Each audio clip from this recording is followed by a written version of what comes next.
Di bawah situasi keseluruhan bahwa kedua belah pihak akan saling berhadapan, tidak banyak orang yang melakukan perjalanan khusus untuk menemukan mereka.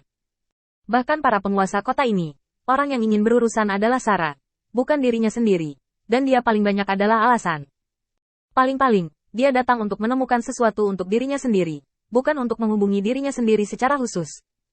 Jelas, orang ini tidak biasa, dan pertanyaan yang dia ajukan membuat Feng Tianxing sangat bingung. Informasi yang dia tanyakan semuanya terkait dengan Feng Tianxing sendiri, dan tidak ada hubungannya dengan masalah sepele lainnya. Dilihat dari arah yang dia selidiki, pria ini mewaspadai dirinya sendiri dan memiliki tujuan yang jelas. Melihat pria itu meninggalkan kota, Feng Tianxing menutup matanya dan mengendus bau di udara, dan menemukan bau yang familiar. Bau penguasa kota belerang. Ketika Feng Tianxing berada di Sulphur City, dia tidak menganggur, tetapi menyimpan bau orang-orang ini di benaknya. Bagaimana mungkin Feng Tianxing tidak peduli dengan identitas City Lord of Sulphur City? Dipastikan bahwa orang ini memiliki persimpangan dengan sekelompok penguasa kota, dan Feng Tianxing bahkan lebih yakin bahwa dia tidak dapat pergi dari sini. Musim gugur yang bermasalah. Feng Tianxing awalnya mengira bahwa lawannya hanyalah sekelompok penguasa kota tanpa disiplin dan organisasi, dan kemampuan mereka untuk bertindak terbatas, tetapi sekarang tampaknya ini tidak mudah. Jika Anda pergi dengan tergesa-gesa, itu akan menjadi tipuan. Lupakan saja, lalu pergi ke Luo Shenquan untuk mencari tahu setelah semuanya diselesaikan di sini. Feng Tianxing punya ide di dalam hatinya, tapi dia tidak berani mengikutinya dengan santai. Dia hanya mengikuti tempat yang jarang penduduknya dan bergegas kembali ke kamp. Duduk di tenda besar tanpa disadari semua orang, hanya menunggu perubahan datang. Pada saat ini, Feng Tianxing cukup berhati-hati, dan diam-diam menghubungi Sedu, dan menyerahkan informasi kapan saja. Dengan kesabaran Feng Tianxing, segalanya akhirnya berubah pada hari keempat. Pasukan iblis berkumpul dan menuju ke Kamsera, total 50.000 orang. Kekuatan penuh hampir 10 kota terapung. Jika tentara iblis yang tertinggal di kota tertinggal, itu akan setara dengan 20 kota terapung yang berperang melawan Sarah sendirian. Bisa dibilang spesifikasi dan treatment ini langsung full. Begitu mendapat kabar, Feng Tianxing bergegas ke tenda Sarah untuk menjelaskan masalah tersebut.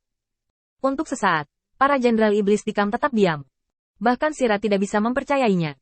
Feng hal-hal ini tidak bisa bercanda. Jika 50.000 orang, itu terlalu banyak untukku, Sarah. Jika ada begitu banyak prajurit iblis yang harus dibunuh, maka kupikir kita bisa menyerah sekarang, tidak perlu bertempur. Meski perkataan Sira jelek, itu juga fakta yang tidak bisa dibantah. 50.000 tentara iblis yang terlatih, dibandingkan dengan total 30.000 tentara iblis di bawah Sera, jelas tidak berada pada level yang sama. Apalagi setelah mengalami kerusakan, para prajurit yang dikirim oleh Jia Luo, Sera dapat dengan jelas merasakan betapa besar celahnya. Bahkan setelah setengah bulan pelatihan sekarang, Sera tidak berpikir bawahannya bisa bersaing dengan tentara iblis. Jika tentara benar-benar ingin saling berhadapan, Sera adalah yang pertama menjadi pembelot. Feng Tianxing melihat bahwa jenderal iblis lainnya tidak berbicara, dan berbicara langsung. Apakah kamu juga berpikir kamu harus menyerah? Meskipun para jenderal iblis tidak berbicara, sikap diam mereka telah membuktikan terlalu banyak hal. Feng Tianxing berkata dengan ringan. Sebenarnya, menurutku setan-setan ini tidak perlu takut, tetapi mereka hanyalah sekelompok ayam dan anjing, dan mereka akan dihancurkan dengan satu pukulan. Pertama-tama, Anda harus memahami bahwa bahkan jika setan-setan ini diinstruksikan oleh seseorang di belakang mereka, itu hanya rekonsiliasi kecil tentang masalah kepentingan mereka sendiri. Jika Anda benar-benar ingin memulai, tidak pasti siapa yang akan membantu siapa. Kedua, kamu perlu memahami satu hal, yaitu, tidak peduli klan iblis macam apa, itu adalah klan iblis, dan tidak ada perbedaan antara kamu dan kamu. Tentu saja, jika kamu pemalu, kamu ingin mengirim kepala Sira keluar untuk menjaga keamanan, maka tentu saja saya tidak keberatan. Begitu Feng Tianxing mengucapkan kata-kata ini, sekelompok setan tidak bisa duduk diam. Kata-kata Tuan Muda Feng tidak baik. Karena kita adalah bawahan Jenderal Sera, tentu saja kita harus berjuang untuk Jenderal Sera. Kita tidak bisa melakukan hal seperti penjual yang mencari kemuliaan. Saya bersedia berjuang sampai mati untuk Jenderal Sera, dan tidak pernah mundur selangkah pun. Tidak ada gunanya mengatakan begitu banyak.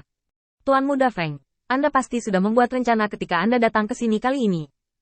Anda berkata, kami akan melakukan apa yang kami lakukan. Saat kalimat ini ditunjukkan, mata iblis yang memandang Feng Tianxing berubah secara berbeda. Tampaknya Feng Tianxing bukan lagi iblis, melainkan dewa yang bersinar. Bahkan Sera tidak bisa duduk diam, dan berinisiatif angkat bicara. Feng kamu pasti punya cara untuk membantuku ketika kamu datang ke sini kali ini. Feng Tianxing terbatuk dan mengatakan ini. Sebenarnya metodenya juga sangat sederhana. Ras manusia memiliki pepatah yang disebut menyerang yang tidak siap, artinya menyerang tempat lawan tidak siap. Setan segera angkat bicara. Kota mereka, Feng Tianxing langsung menggelengkan kepalanya. Kota tempat mereka bermarkas harus dijaga oleh pasukan berat. Kecuali jika kita semua keluar untuk menarik beberapa, itu hanya akan sedikit melemahkan kekuatan lawan. Tuan kota dan kita akan bertarung sampai akhir, dan situasinya hanya akan lebih tidak menguntungkan bagi kita. Setan lain menyarankan. Dengan disiplin kita saat ini, saya pikir masih mungkin untuk tidak membantai kota. Feng Tianxing melemparkan tatapan kosong padanya.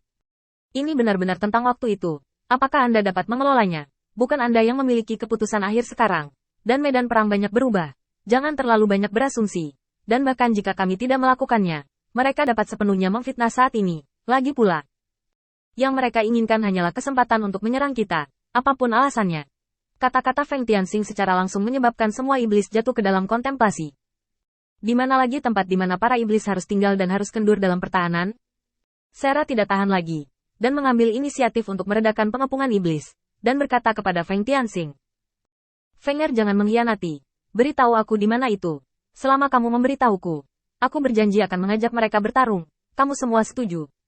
Sekelompok setan mengangguk lagi dan lagi. Dilihat dari pemahaman mereka sebelumnya tentang Feng Tianxing, sebagian besar dari apa yang dia katakan sangat berguna. Jika itu bukan keputusan yang keterlaluan, tidak akan ada perbedaan dalam eksekusi. Feng Tianxing melihat bahwa setan-setan ini sangat sabar sekarang, dan hanya mengatakan bahwa ini tidak sulit dan dapat dimengerti. Kamp tempat pasukan mereka berkumpul adalah pertahanan terlemah. Hampir segera setelah Feng Tianxing selesai berbicara, sebuah diskusi pecah.